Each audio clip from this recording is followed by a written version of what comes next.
My name is Mark Ellison. I'm 56 years old, and for most of my life I believed a simple rule kept families intact. If you showed up, if you did what you said you would do, love would eventually make the rest of the math work out. I learned the hard way that love doesn't protect you from people who treat family like an investment portfolio. The call came at 6:12 a.m. on a Tuesday, the kind of gray Midwest morning where the sky looks like it never decided whether it wanted to be night or day. I was already awake, standing in my kitchen in Columbus, Ohio, staring at the kettle like it might give me a reason to move. The house was too quiet without my wife, and it had been that way for 4 years. When my phone lit up, I saw my brother's name, Derek. We hadn't spoken in almost a month, not since our last argument in the parking lot outside Mom's assisted living facility. I let it ring twice before answering, because a part of me already knew whatever he was about to say would change something. "Mark," Derek said. His voice was careful, not warm, not angry, careful, like a man placing a glass on the edge of a table. "Hey," I said. "Is Mom okay?" There was a pause, and then he exhaled, the kind of exhale that was meant to sound heavy. "I have some difficult news," he said. "Mom passed away last night." For a second, my mind refused the words. I stood there with the phone pressed to my ear and the kettle beginning to hiss. "What?" I managed. "When?" "I was going to visit her tomorrow." "Late," he said. "Peaceful. In her sleep." I gripped the counter with my free hand. Derek, I need details. Did they call you? Did you?" "The service is Friday," he interrupted. His tone shifted, and that shift was what made my stomach drop. It turned from fake grief into business. "I already handled it," he continued. "Closed casket. Quick. Best for everyone. And listen, Mark, about the estate." My throat tightened. "The will is very clear," Derek said. "Everything goes to me. The house in Newark, the lake cabin, the accounts, all of it. You get nothing, and don't even think about contesting it."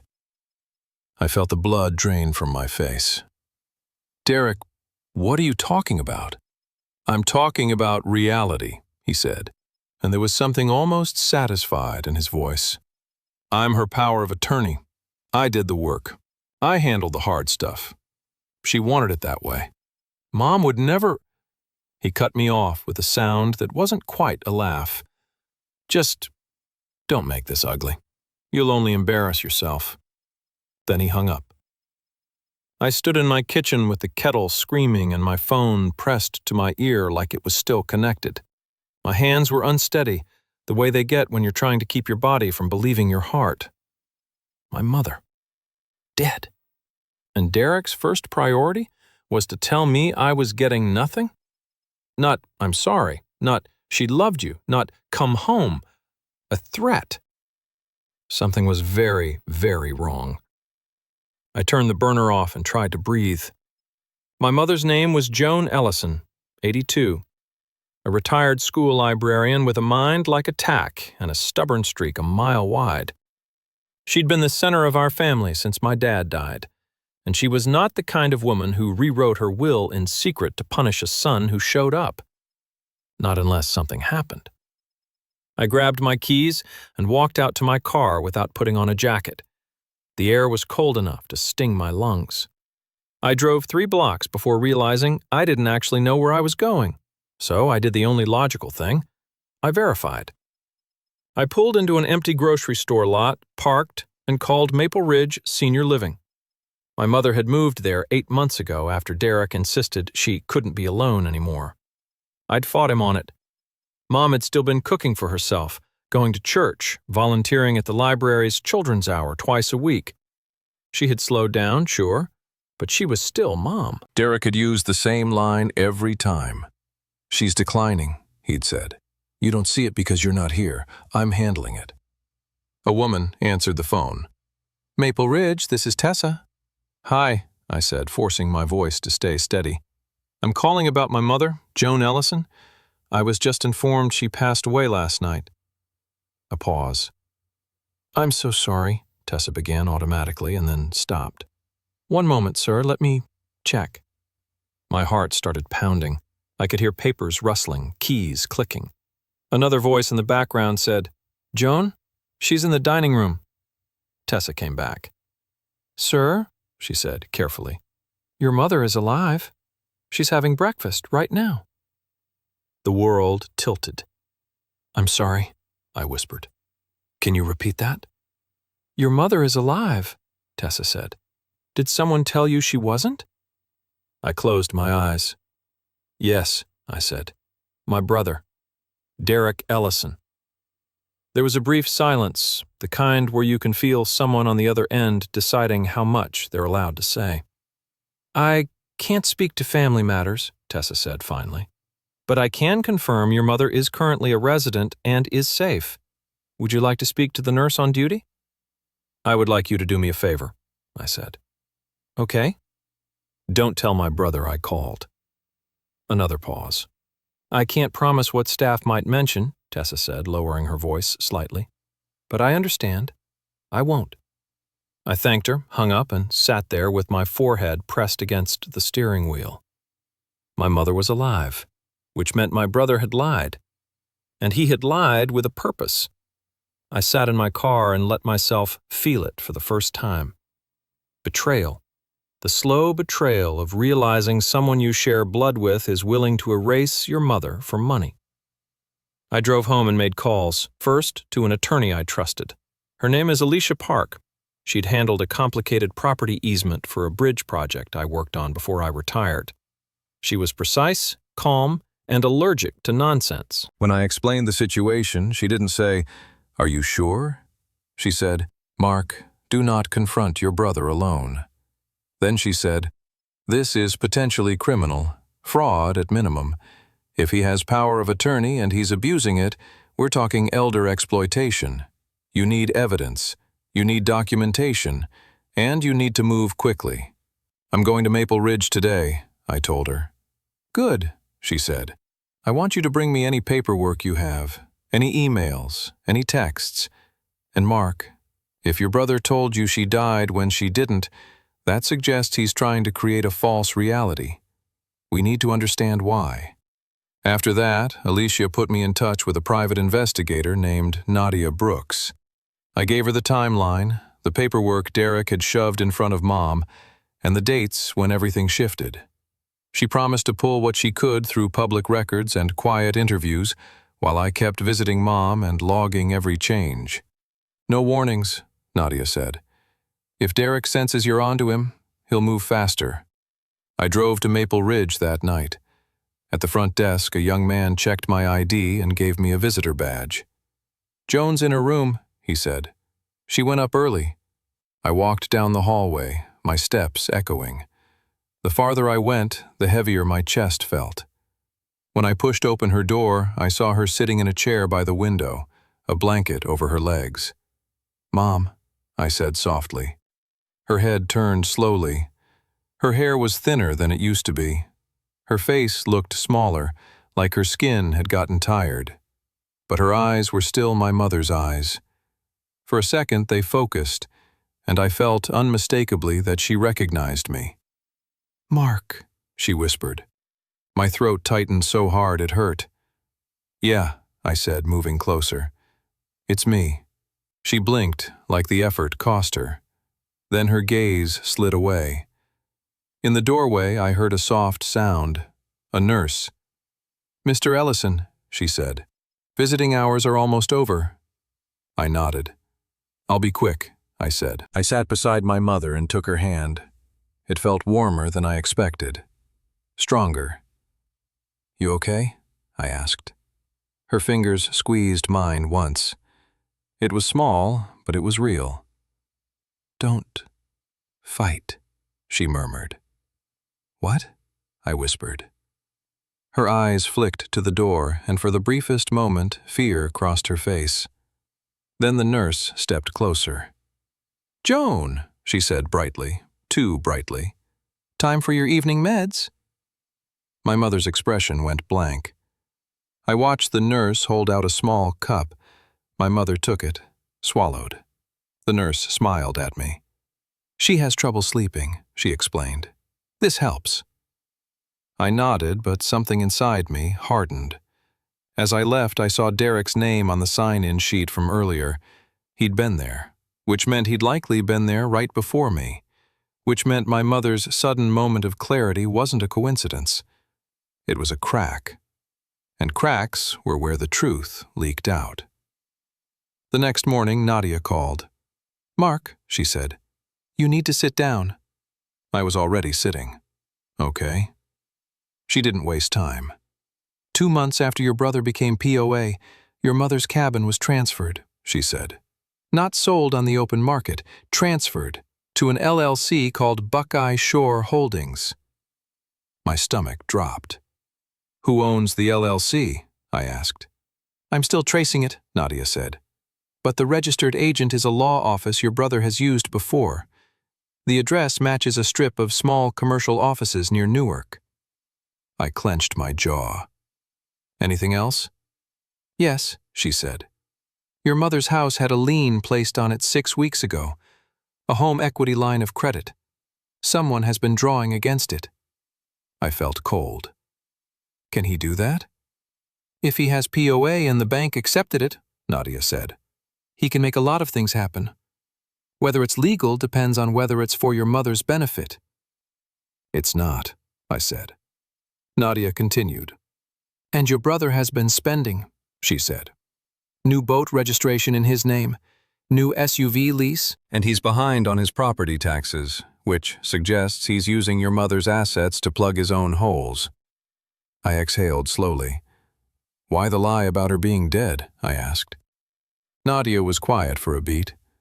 Because dead people can't object, she said. My hands shook. What do I do? You're a lawyer, Nadia said, and you need to involve law enforcement or adult protective services. But Mark, there's one more thing. My chest tightened. I spoke to a former employee at Maple Ridge, Nadia said. Off the record. She said your brother has a relationship with someone on staff, not romantic, professional. A nurse supervisor named Karen Holt. She's been signing off on medication changes. I swallowed. My mother isn't herself, I whispered. Nadia didn't answer directly, but her silence did. I called Alicia Park. We met that afternoon in her office. I brought every piece of paper I could find. The old POA copy Derek had mailed me for my records, my mother's last holiday card with her handwriting steady and sharp, a printout of Derek's texts. Alicia read, then looked up. We're going to petition the court for an emergency guardianship review, she said. It's not easy. Courts don't like family drama. But this is bigger than drama. Then she looked at me, eyes serious. And Mark, she added, if your brother is drugging her unnecessarily or isolating her, that's abuse. We're going to bring in adult protective services today. I nodded. My voice was rough. Do it. That night I got a message from an unknown number. No name, no hello, just 3 words. Come tomorrow. Alone. My heart pounded. I showed Alicia. I showed Nadia. Don't go alone, Alicia said immediately. I won't, I promised. Nadia's eyes narrowed. That could be your brother, she said. Or my mother, I said. It sounded ridiculous out loud. But the next morning when I visited Maple Ridge, I found a small folded note tucked under the visitor log clipboard. The handwriting was shaky, but unmistakable. Mark. Tonight. 10:30. Ask for Marisol. I stared at it until my eyes blurred. My mother's handwriting. I drove home and sat at my kitchen table for a long time, trying to decide whether I was terrified or hopeful. At 10:20 p.m., I returned to Maple Ridge. The lobby lights were dim. The night staff moved quietly, like they were trying not to wake the building. A nurse at the desk looked up. Can I help you? I'm here to see Joan Ellison, I said. She frowned. Visiting hours ended hours ago. I know, I said softly, but I was told to ask for Marisol. Something shifted in her expression. She looked down the hall, then back at me. Wait here, she said. A few minutes later, a woman in navy scrubs approached. She was in her 30s, hair pulled back, eyes alert. "I'm Marisol," she said quietly. "I'm Mark," I said.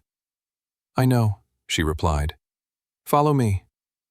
She led me down a hallway I'd never been down before, past a door marked "Staff Only." My pulse thundered. "Is my mother okay?" I asked. Marisol didn't stop walking. "She's tough," she said. "Tougher than most."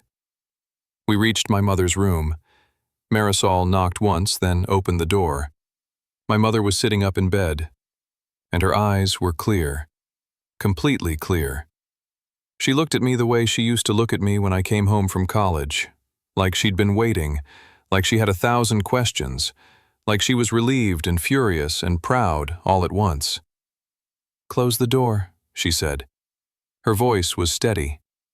I stood frozen. "Mom," I whispered. She smiled, small and tired. "Hi, kid," she said. "You look like you've seen a ghost."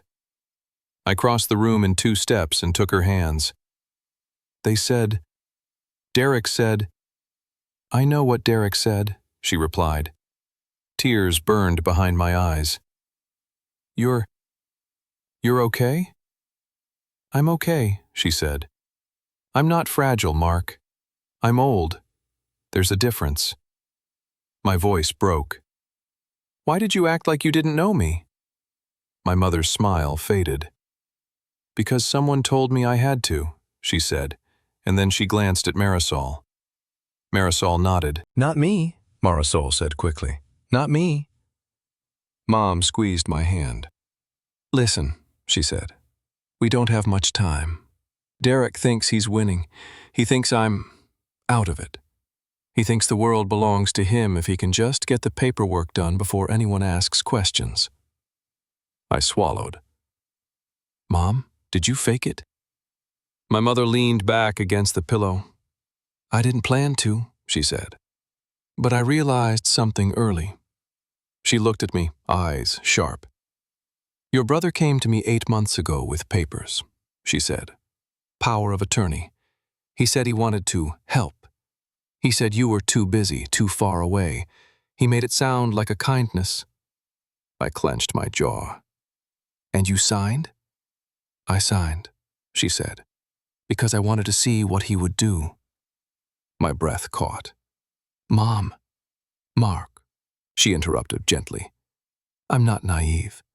I may be 82, but I'm not a child. I've watched people get weird when money gets involved. I saw Derek's eyes when he talked about the cabin. I saw how he kept asking if the house was fully paid off." I felt anger rise. "So you let him?" "I didn't let him," she said firmly. "I prepared." She reached under her pillow and pulled out a thin folder. Inside were copies of documents. "Alicia Park," she said. My eyes widened. "You know Alicia?" "She's my lawyer now too," Mom said. "I called her the day after Derek brought those papers. I set up a trust, Mark, an irrevocable trust, before Derek could touch the real assets." I stared. "The cabin?" "Not the cabin," she said, sadness flickering. "That one hurt. Alicia warned me we might not be able to stop him fast enough. We used it as bait." I swallowed hard. "My accounts," she continued. "Most of it is protected. Derek has been draining what I left accessible, the decoy accounts, enough to show his pattern, enough to prove intent." My mind reeled. "You've been setting a trap," I whispered. My mother's eyes softened. "I've been trying to protect my family," she said, "even from itself." Marisol shifted near the door. "Karen Holt changed her meds," Marisol said quietly. "Extra sedatives. We've reported it. But we needed someone with authority to act. Your mom wanted you involved." My mother nodded. "Derek thinks the meds make me foggy," she said. "Sometimes they do. Sometimes I can't fight through it. But I learned to save my clarity for when it matters." My throat tightened. And the call, the lie, the funeral?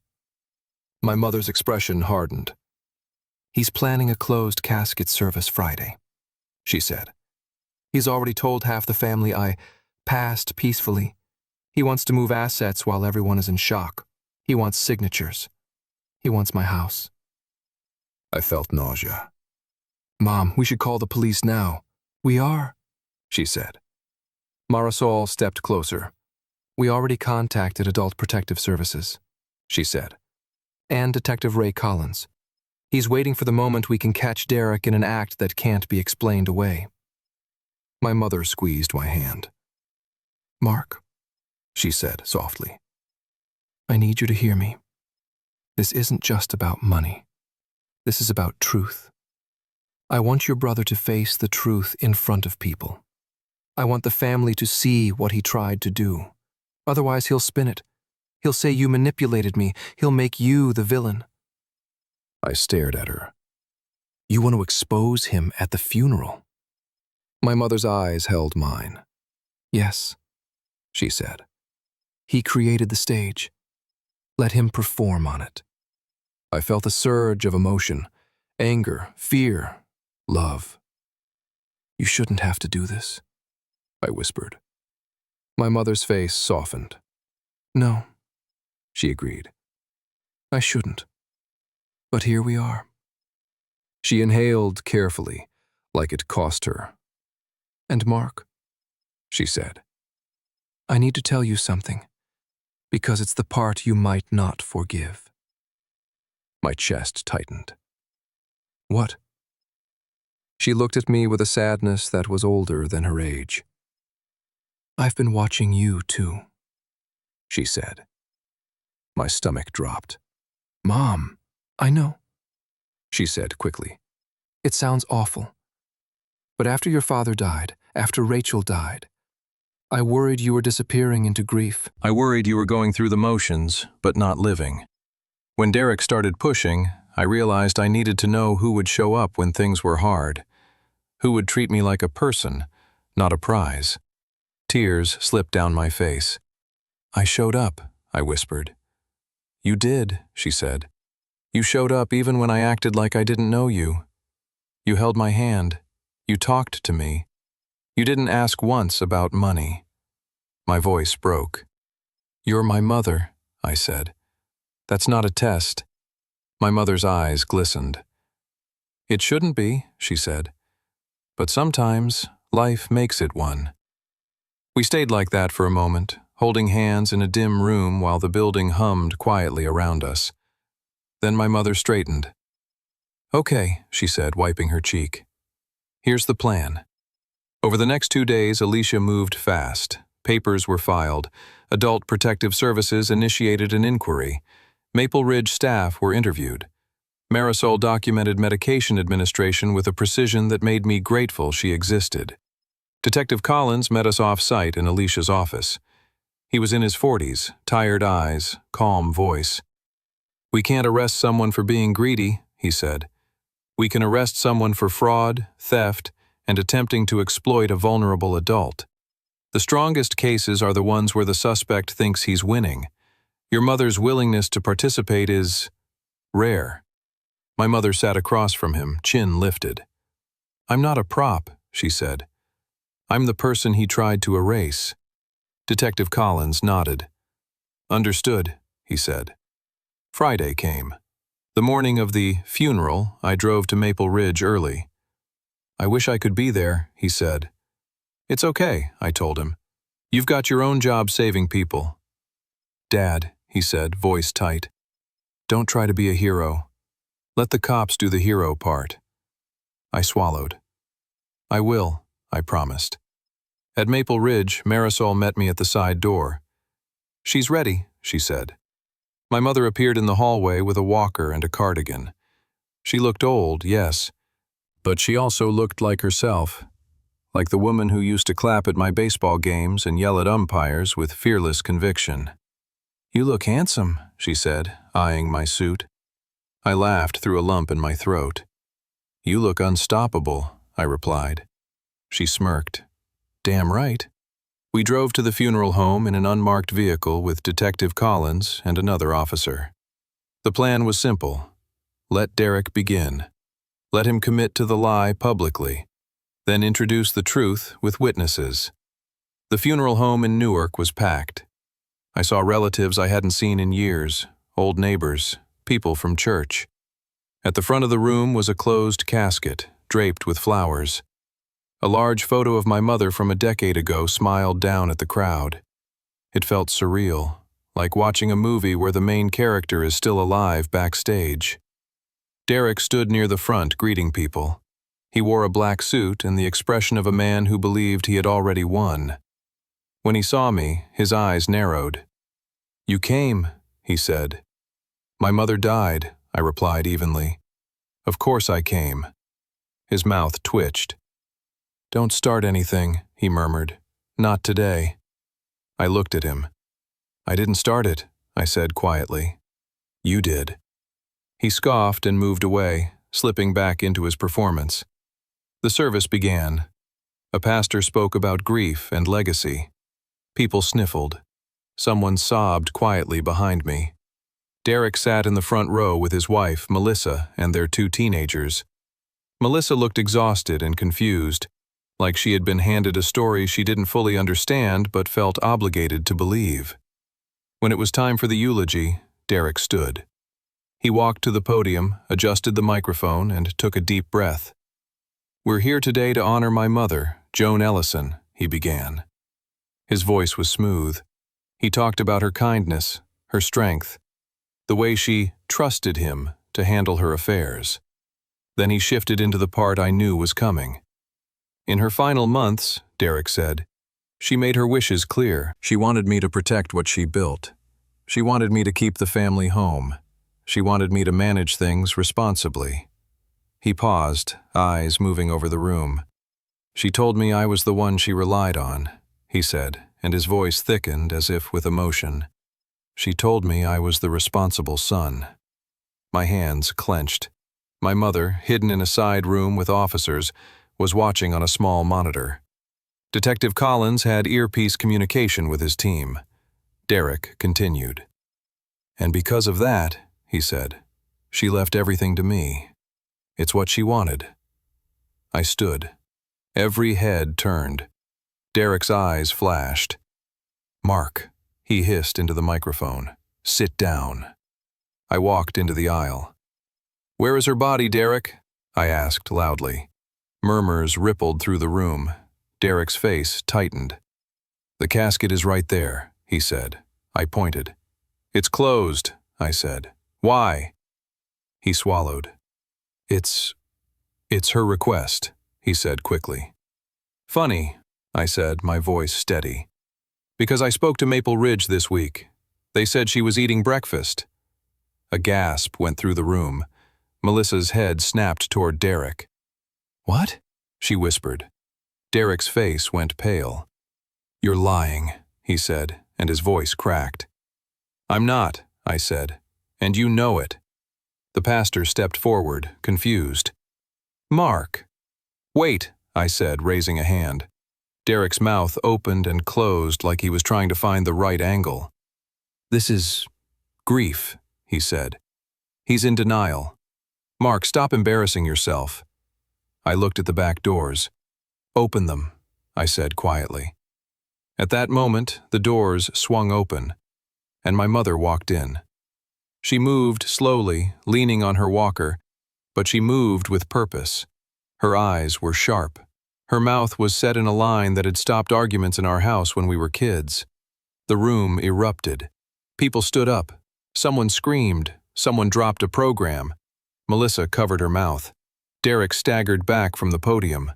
My mother walked down the aisle as if she had all the time in the world. When she reached the front, she stopped and looked at Derek. "Hello, son," she said clearly. Derek's mouth trembled. "Mom," he stammered. You're confused. "I'm not confused," she said. Her voice cut through the chaos like a bell. "I'm disappointed," she continued. "I'm angry. And I'm done." She turned to the crowd. "I am alive," she said, and I am sorry you were all pulled into this. But my son Derek told people I was dead because he wanted to steal from me. He has been using his power of attorney to move my property, take my money, and isolate me. Today he tried to bury me before I'm even gone." The room was silent except for someone sobbing. Then Detective Collins stepped forward. "Derek Ellison," he said, "you are under arrest for theft, exploitation of a vulnerable adult, and fraud." Derek's eyes went wild. "This is insane," he shouted. "She's sick. She doesn't know what she's saying. Mark set this up." But it was too late. The performance was over. 2 officers moved in and placed Derek in handcuffs. Melissa cried out, "Derek, what did you do?" Derek tried to twist away. "You don't understand," he snapped at her. "I was doing it for us." My mother's shoulders sagged, as if the weight of that sentence had finally landed. "For us," she repeated softly. "You never once asked what I wanted. You only asked what I had." As Derek was led toward the door, he turned and looked at me. His eyes were full of fury and something else. Fear. "You think you won," he spat. I swallowed. "No," I said quietly. "I think Mom survived." After the arrest, the room dissolved into chaos. People demanded answers, relatives argued. The pastor stood helplessly near the empty casket like a man who had lost the script. My mother sat in a chair in a back office, surrounded by officers and Alicia. Marisol stood near the doorway, arms crossed, eyes watchful. I knelt beside my mother. "Are you okay?" I asked. She looked at me, and her eyes finally softened. "No," she said honestly. "But I will be." I squeezed her hand. "I'm sorry," I whispered. "For what?" "For all of it," I said. "For not stopping it sooner." My mother lifted my chin with surprising strength. "Mark," she said, "don't carry what isn't yours. Derek made choices. You showed up." That phrase, "you showed up," hit me harder than anything, because it was true. And because it was the only thing that mattered. In the months that followed, the paper trail did the talking. The LLC transfer, the withdrawals, the forged notices, the staff statements, and Derek's own lie announcing a death that never happened left him nowhere to hide. He pleaded guilty, the stolen money was ordered repaid, and the court stripped him of any authority over my mother's affairs. My mother moved into a small condo near my house, bright windows and a little balcony for herbs. The first week, she slept with the lights on. The second week, she started humming while she washed dishes. By the third week, she was calling me to ask what time I was coming for dinner, as if we were building a new normal 1 meal at a time. One evening, months later, she sat across from me and said, "I kept thinking he would stop." Her voice didn't shake. "I kept thinking he would remember he was my son." I reached for her hand. "He made his choices," I told her. "But you're here, and you're safe." She squeezed my fingers and nodded once. The same steady nod she used to give me when I was a kid and life felt too big. "Real family," she said quietly, "is the people who show up when there's nothing to gain." If you had asked me a year earlier what I would inherit from my mother, I would have said the house, the cabin, whatever was written on paper. Now I know better. What I got was time. I got the chance to be a son while she's still here. I got to watch her stand up in a room full of lies and claim her life out loud. And I learned that love isn't what someone says at a funeral. Love is what you do before the casket ever closes. If there's a moral to everything you just heard, it's not trust no one. That's the easy lesson, and it turns your heart into a locked room. The real lesson is this. Love and trust don't mean surrendering your judgment. Verify the facts when something feels off. Ask the uncomfortable questions early. Put protections in place before you need them, not after. A power of attorney is not a trophy, and it's not a shortcut to inheritance. It's a responsibility. If you're caring for an older parent, keep records, keep other family informed, and make sure there's accountability, because the people who exploit the vulnerable usually rely on silence and confusion. And if you're the one with the assets, don't be ashamed to set boundaries. Clear paperwork, clear expectations, and a clear no can save a family from years of damage. Money reveals people, but it doesn't have to ruin you. In the end, the only thing worth inheriting is character. Who shows up, who tells the truth, who protects the person who can't protect themselves. My mother didn't stage a miracle to punish anyone.